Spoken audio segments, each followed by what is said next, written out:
Mwana mama yeba ete ndeko na ngai fungola matoyo kamalamu. Mwana mboka l'entrepreneur Junior Ndalo Nzambe Wefi bakisela ye PDG ya société JBC Security oyebani mokili mumba autik bon organiser bangi na conférence sur l'entrepreneuriat au thème ezalaki de l'idée à l'entreprise, comment transformer une idée en projet viable. Et salamaki wapi bandeko na ngai boye ba ete epesamaki bongo na église chapelle de vainqueur extension ya Efobank kuna na commune Nsele sur l'avenue Lole numéro 23 na quartier Talangai bipe wapi mwana mboka Junior Ndalo Nzambe Wefi bakisela ye PDG ya JBC Security atalisaki na bapapa pe bamama bandimi na kolo ete koizwa bomoi na lelo toko réussir na vie ezaka kate esekeli kotanga baklase ya milai bola ndenge apeseli soki mutu mwasi ateka ngumba journée mobimba basoki te azali. Donc nyonso oyo moto akoki kosengage mpona kosala na vie na Congo zala sur oke ekozwa réussite na nyonso ozali kosala. Maintenant tolobaki soki olingi osengage eza na babiloko oyo il faut olongola yango mpo permettre yo oévolue. Entre autres tolobaki baéthique. C'est de là que j'avais beaucoup plus souligné que classe tozotanga parfois ils ont rendre biso encore méthode très difficile. Pourquoi nalobaki ete bato ebele oyo bazotanga bazokoma plus na odeye bazonéglige kosala nyonso oyo kosala mpo oyo bakokamo. Akoki kozwa baétude na ye atia yango na première position tandis que aza na force makasi ya koluka mais akoki kolitala nini ye azali. Or kopanda kosala etalaka te baklase oyo ozali. Motu nyonso akoma motu monene aza na histoire abanda quelque part. Soki otuni ye akobanda na baklase te. Topesaki exemple ya États-Unis d'Amérique ke bagrand entrepreneur oyo baza na États-Unis bamillionnaire baza na États-Unis baza na niveau d'étude te presque de l'école bapandi te nanu kozwa mbongo ela bakomi na mbongo gestion na yango te etindi bango siko babanda kotanga. alobi malamu classe ezali mabe te kasi baklase ya milai mpona kobanda projet ezali nango pene importante te isifi ozala na courage mpe obanda kosala nano mosala bongo baye baparticipaki na kati ya conférence monene oyo ya entrepreneuriat bazanga maloba mpo bazwa zero tolanda. Travailler déjà quelque part et tu montres ton activité. Est-il nécessaire aussitôt quitter ton travail et s'il faut quitter quand et comment s'y prendre? Deuxième question, c'est de savoir tu montes une activité et tu comptes agrandir tes projets. Comment faire pour diversifier? Est-ce qu'il faut nécessairement que tes activités soient étroitement liées, soit tu peux aller toucher à d'autres choses? Merci beaucoup. Je vais poser la question qui valait. Monsieur Junior, les bons cœurs. Je vais poser la question qui valait. Mais avant la question on a mis balé on a eu qui quatre quand même mais j'ai bien c'est pas que on la question mais deux qui ont quand même donc on dit ça là les questions moi déjà question là les dossiers ça boyer lobby on peut s'être dit exemple encore il y a pour marquer tout ça là exercice on peut s'être dit on peut spécial les lots comment là il a pour le lobby non on te que l'autre comment boyer par exemple tout le sous-vêtement aussi marabon voilà pendant 6 mois. Si vous inquiétude n'a pas que vous n'a pas gagné ça na 6 mois na ça na sous ça revenu sous côté. Kama bika diwane na oteka. Si vous na 6 mois monter non vivre presque na ça là est-ce que vous avez possible de faire dans 6 mois monter. Mais le fils n'a pas été vous avez possible c'est possible de autre solution ndenge. Machin vous allez ndenge. Question ni balé.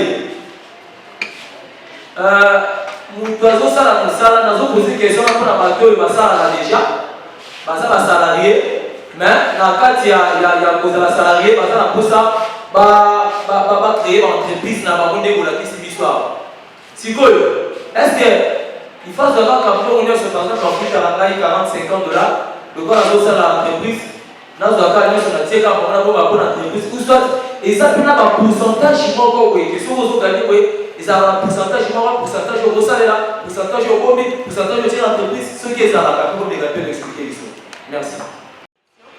esali dosie ezali ndenge ndg oti kolobaki avant obanda activité moko ifo bato oyo déjà basala activité wana en réalité na monde na biso ya lelo bato vraiment bafungwamaka te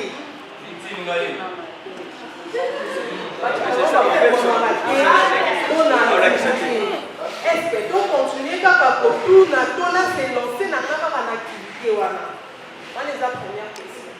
Deuxième question na ngai ezalaki na fond na nga moko boye ya septembre là na se lancer na activité moko boye dans 2 ou 3 mois na koti na 400 dollars mais na remarqué que activité wana bato bakomi nango ebele vraiment ndenge ebandaki kokende ezokende vraiment lisusu te est-ce que na continue kaka to na tika? Merci. Merci beaucoup. Il faut que décourager partout à tout temps. Mais dans mon entrepreneuriat, ici, on a tout à la notion il y a contact à mon vie. Par exemple, avant on a l'activité, on a ça là, ici, ici, de la clientèle, ici, de la population, peut avoir la besoin de l'eau pour nous faire pour ça. Si par exemple, si on a la tangati, on a lancé dans la boue, on a un peu la difficulté de et puis, et donc, c'est un entrepreneur pour réussir, pour un bon gestionnaire. Donc, à gérer aussi, comment je peux gérer mon bien, et puis, va dépenser nos courses à la télé. Oui, ça n'a pas été parce que nous sommes Congolais, il faut être assez bien dans l'honnêteté. Pour que l'homme a parlé, et l'homme a observé qu'il était des amis. Différence à côté entre les chrétiens et les païens et les catholiques. Nous avons fait militaire. Un des 3 fois au Bidin.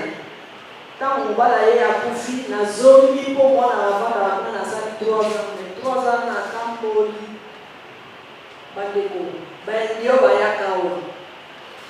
Baindu sokotaki bikekolobi oyo okolamuka nokolamuka basi batekaka eloko ya mabe te ngai nalinga kolia nguba me namoni nguba basaka na ye mabele ezali naye awa soko osombi nguba oyo kolongola ya mabe eza boye sikoyebisi ya bia ongai nasomaika soko osomoki okobongisa te donc le problème est que voilà, parce qu'on est ata seke ata so sala ba faire soki oza na voie normale te moyo réussir déjà te ezate Congo bino bomona onka bobima na kuti place moko na inde bato batondi ba jeune garçon na tuni ba interprète na ezana ni bazolinga bayale Congo so ba kombalia bakanga yo kana nzoto bomata avion abikuna eza paradis endiama bamoninga abio bomani mwaso oyo auti na mboko nzambe azoleka simba bolinga komi na Kongo atiki moko nga biso boyebaka biso moko butomona ata yango wana nini ntango nazongi awa na bandi kotana moto akoteka biloko papa nga nasala malewa natangisi bana malewa maka nyonso na malewa nakogute eloko eya na gu ata moke te me baepise etonda Kinshasa me nani akotya kitoko ebiloko ekozala kitoko te papa natasi ete na eloko wana. Merci beaucoup maman. Eza or en matière de l'India. Alors question na ngai eza la plupart ya bato oyo bakendaka na banque kosala emprunte mpo basala baffaire bakeshuwaka pourquoi banque azalaka na bakisi surtout fika ou bien ezalaka bina nini ataka entrepreneur pour expliquer biso eloko wana. Vérité eza lokola na makomi ya Nzambe. Nzambe alobiki esika nyonso tokotya makolo kopesana yo. nakozwa mpe vérité na ntango oyo nango sikoyo nake natie bafere nanga esika moko natie na debi nazomona lokola rien ne marche na debi nazomonisa eloko moko te ezosimba natikala kaka na vérité obien nasala mpe mwa sagesse ya kolongo esika na obien natya mpe bafere mosusu mpe natikala ndenge nini mpona comprendre mpenza mpona yo. Merci beaucoup. Et quand vous créez votre entreprise, la vie de cette entreprise vous donne la vision de ce que vous allez devenir demain. Ok? Ne soyez pas pressé de quitter votre lieu de production qui est en train de renforcer votre entreprise. Parce que là où vous êtes en train de travailler, c'est source pour faire avancer votre entreprise. C'est ça que vous avez même suivi, moi personnellement. J'ai travaillé chez les Indiens. Ok? J'ai travaillé, mais l'objectif c'était de créer propre entreprise. Quand je suis en train de travailler, j'arrive à économiser pour commencer quelque part. Quand j'ai commencé, j'ai associé. J'avais même engagé quelqu'un qui était en train de travailler là-bas. Mais moi, je rêvais là-bas le soir pour vérifier comment on évolue et tout. À un certain temps, je me suis rendu compte que ce que je suis en train de produire journalièrement, c'est plus que mon salaire. Vous comprenez? C'est-à-dire, après vente, j'ai fait le titre, j'ai dit, mais apparemment ici, chez moi, il y a beaucoup plus de bénéfices que de rester passer le temps chez les Indiens. Mais je n'étais pas pressé. J'ai quitté au moment opportun.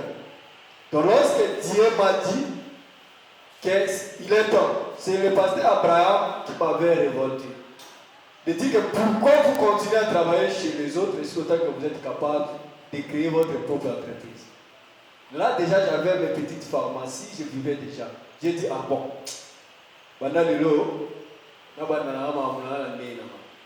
Ok? Donc j'ai fait déjà l'équilibre. Je gagne combien comme salaire? Et bien, ce que moi je suis en train de faire, ça produit combien?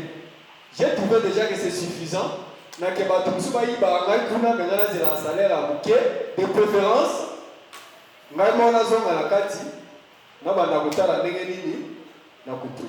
ça c'est la première des choses. Donc il faut s'assurer que mon entreprise vit maintenant. Il y a une vie par rapport à mon entreprise. Vous pouvez prendre cette décision.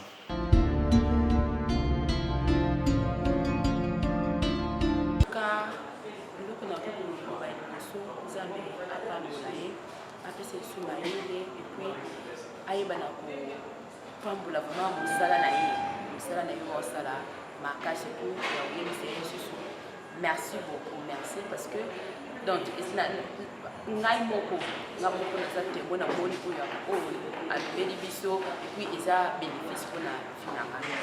Je me propose entrepreneur to so banda déjà entrepreneuriat. Nazo banda par la grâce de Dieu so na banda na kunenga na raté na mendo na raté ba mala. Donc lelo na yé kaka lelo. On a bénéficié et le qu'on a bénéficié c'est ba polingai. Parmi bato ba polingai pour ça na kati. Oui, parmi bato ba polingai. Projet yo ya ko mo wana mboka linga accompagner ça basé sur quoi sur quoi? Eza ko teka commerce na yango ba.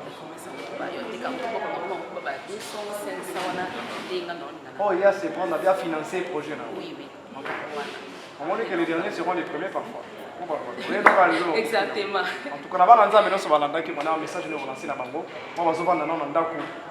C'est basé ça non classe comme licencié. Oui, ça va nous parce qu'il faut quelque chose malgré autres en fait, nous connaissons ça bana nzambe. Biso tozabana bishop David Oede. Papa ambition on dit mais ça ambition réunion so. Au bana au samedi bana le 1er janvier, c'est le 31 décembre. Soko lukate au Zwamboti. Soko lukate au Zwamboti na kama ikutu tozaba jeune ebele awa. Balobi bien formation pour l'entrepreneuriat mais ba raté. Ba vai na banda. Or, au cause de la nation, au quoi ici battu, les choses à l'embauche des échecs. Des échecs. Donc, ceux qui balancent le comment qu'on a activité et surtout pour la jeunesse, tout va dans le gouvernement à côté, Toyaka. Toyaka et Makamama là, les années, ça va le faire tantôt d'une manière, tantôt d'une autre. En tout cas, vraiment, encourager prochainement ceux qui balancent les séminaires au gouvernement à côté, Boya, parce que pour vous avez des bénéfices à ma place. Chaque entreprise a souhaité une bonne chance. Quand on va photo l'année là. Amen. Photo là, ce que pour la à niveau. Oui, il faut l'année là. On peut. Ngamo na baba secret na zia. Moi na c'est bon, na bon, il faut pas y aller, faut pas y aller. Merci beaucoup. Merci beaucoup.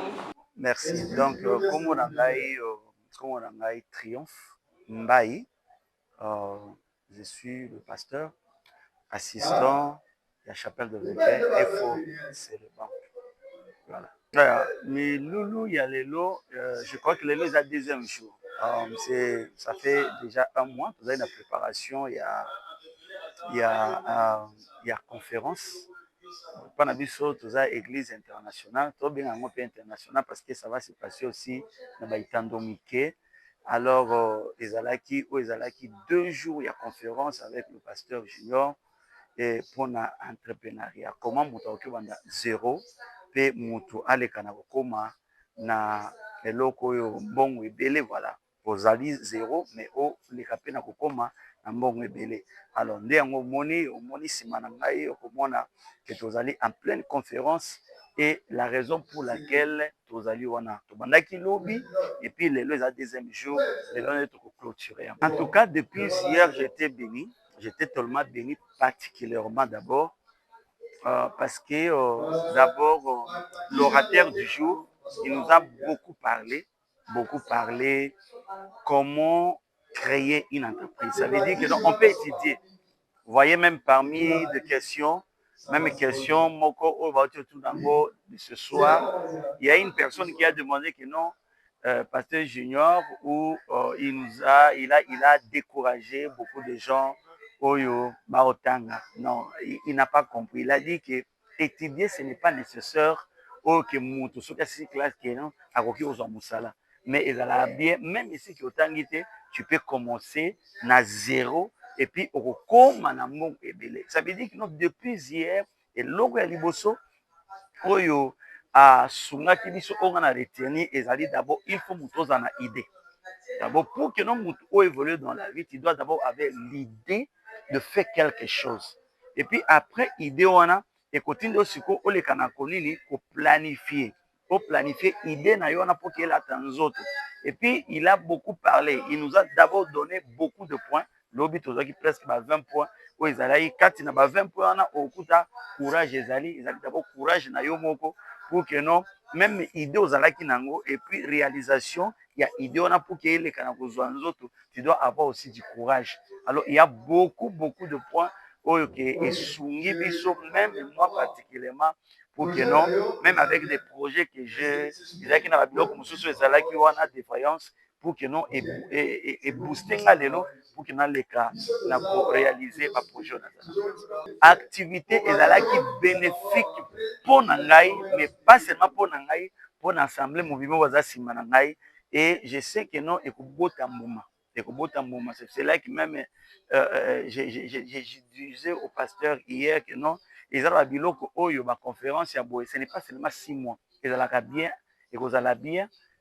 Après 3 mois, il faut se conférer. Deuxième édition. Après 3 mois, troisième édition. Et là, on est comme ça, on est boosté bateau. Même Moutazala qui n'a rien, et la koyoka, oyo bimi awa, et quoi encourager pour que non, allez kana okende ligo. So comment même que non, même diminution, il y a pauvreté pour quitter ma casse parce que Moutounion sur Madame s'est débrouillé. Voilà, c'est un peu ça. Alors, dans ça, pour lancer vraiment donc l'invitation à Bananza Menyos. Je crois que Anenge Tozali en collaboration na télévision, en tout cas, et vous allez bien que nous Bananza Metoleka na koye kola entrepreneuriat et surtout yo muto za kusala musala te na ndako yo mutu oyo olalaka ebele yo mutu oyo ozali kati na ba distraction. En tout cas, opportunité oyo pe ezali pona yo. Puis eloko mona retenir mutu eza que formation ya mutu oyo kozwa eroki pe ko booster ne eloko moko ya munene koleka. Donc ba classe eza bien mais na connaissance au kozwa na formation moko boye eroki pe ko propulser yo et puis matina ba niveau suivant aux autres. Zamba pambola azonisela ya mingi akanisela ye esuka mpe na ngai te bamama mpe ebele toa na posa mpe ya kopambolama na ndenge ya bonzambe. Bon, na 2 jours ya conférence oyo na retenir makambo ebele ma oyo vraiment esimbi nga lisusu na motema kolakisa biso comment kozala na objectif kotika eloko te donc ozala na ambition na eloko oyo ozosala ose décourager te Donc c'est un peu ça eloko mpena ngai nasimbi makasi nazala courageuse nazala vraiment na nzela mpona kóma na nzela na ngai non bien sûr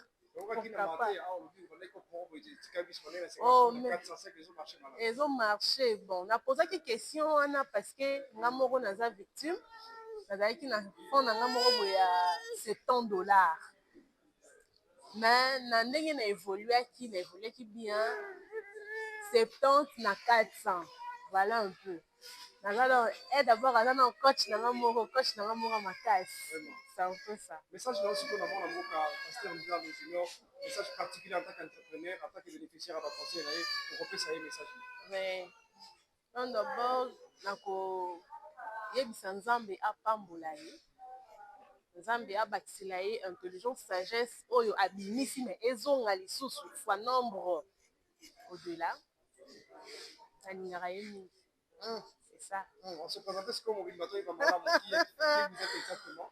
Exactement, je suis Madame Ndalo. Moi aussi, mon avocat Ndalo Junior. Je suis la femme de notre papa entrepreneur, Papa Junior Nzambe Wefi. Coach azalaka nanga.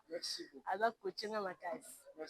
Merci beaucoup. Na suka ya conférence monene oyo ye moko le pasteur Junior Ndalo Nzambe Wefi bakisela ye JBC Security mokonzi nango ye wana ndeko na ngai mwana mobali azali kobunda mpona likambo etali ya sedisima ya Kinshasa atako bakonzi azopesa ye attention te toyebi ke mokolo moko ekosimba ya bumba ye tala mwana mboka akotisaki projet na batiroire azali kosenga mbala na mbala ete bokutana asala basolution azali nango na JBC Security mpona bosoto ya Kinshasa yeba kosila ye azali kokoma na misala bongo ye moko apesa maloba te po azwa zero.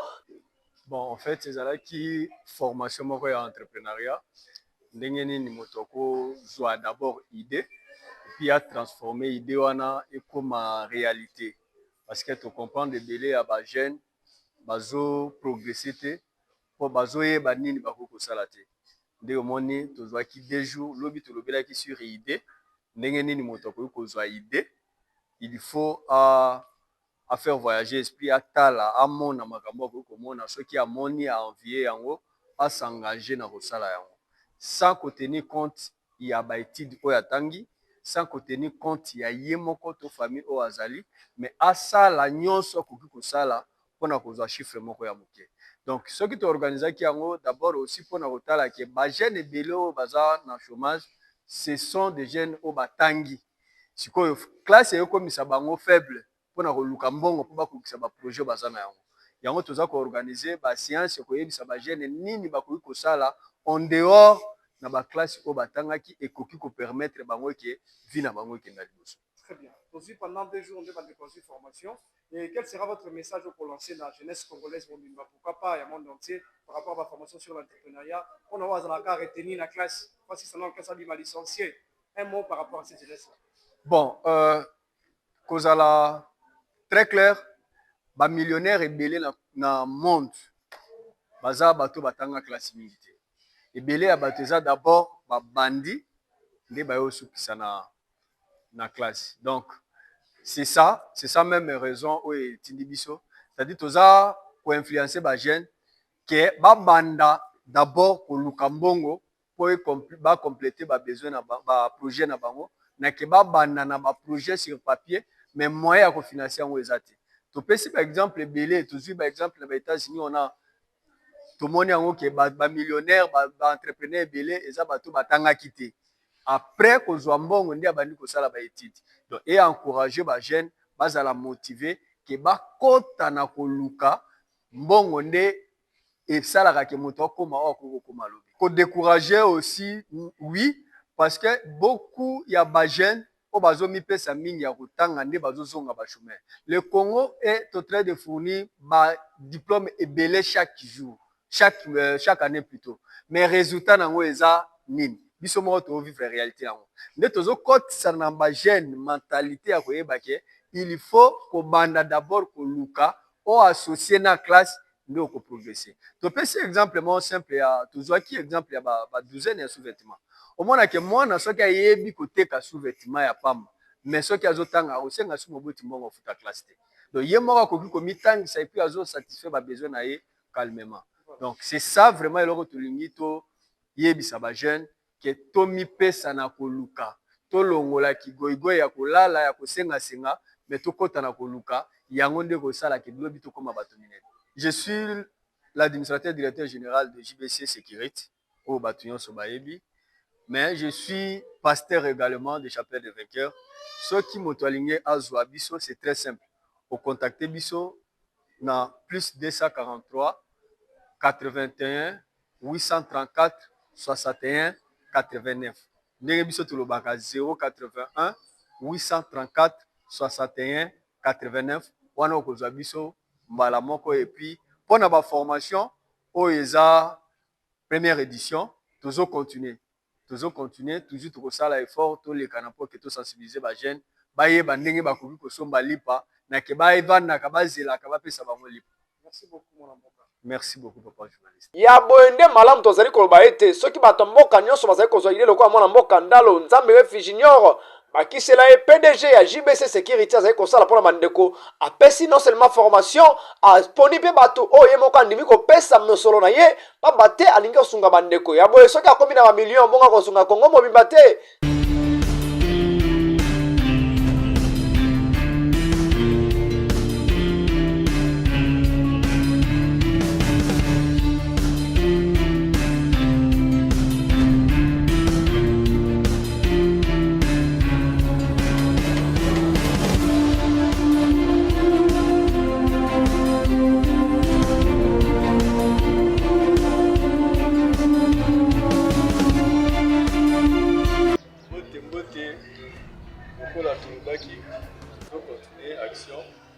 Après formation et entrepreneuriat, nous avons un engagement à financer quelques têtes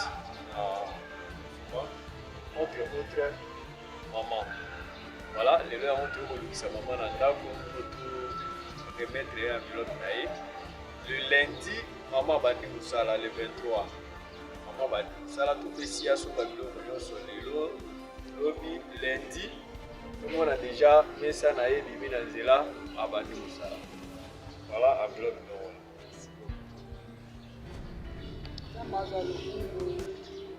Na kati na Yesu nde Nzambe asalaka. O Nzambe alobi aza mobali ya baveve papa baofele. Nalandaki kaka lokwa bato nyonso mais grâce epesami ngai. Yango il faut na travailler. Wenze na biso moni ka immeuble wana. Wenze wana. Maman, encore rappeler la bande de Kokombo na yo. Mpona nga mama Orieti Yoko, naza veve militaire, nsambilaka na Chapelle des Vainqueurs. Nazwaki mpe ka ngolo akolanda cours ya entrepreneur. Nzambe mpe asirila ntango baponi ngai. Yango bapesi nga felo mpona sedi. Merci beaucoup maman. Bon, c'est bon. C'est comme nous l'avons déjà promis, dans le cadre de l'entrepreneuriat, JBC est en train de continuer ses actions.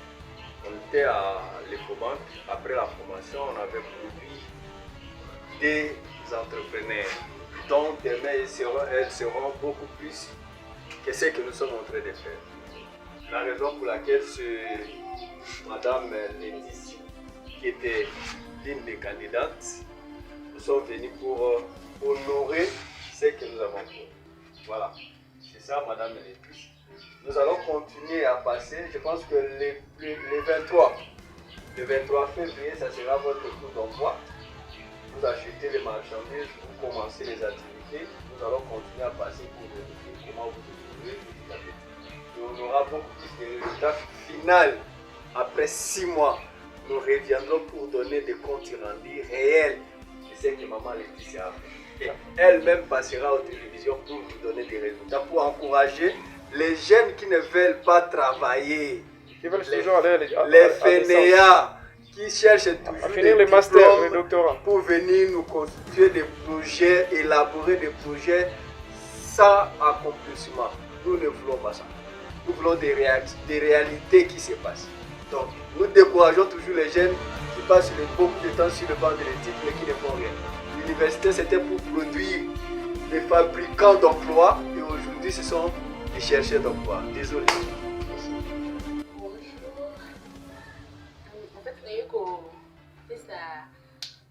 Junior et mon pasteur aussi, merci pour l'actu à promettre à quelque chose ok na réaliser le projet là.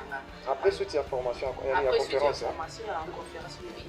Nous avons une conférence il y a 2 jours. Après on a présenté le projet là et promettre qu'il y a financer le projet là et là on a la tinanda et va passer une enveloppe pour na projet là. Voilà. Merci beaucoup. Monsieur Junior et Pasteur Junior. Merci beaucoup. Vous se présentez, Madame Combo. Je suis Madame Laetitia Bouchima. Je suis la sœur de la chapelle de Vainqueur, c'est les Fourons. Merci beaucoup.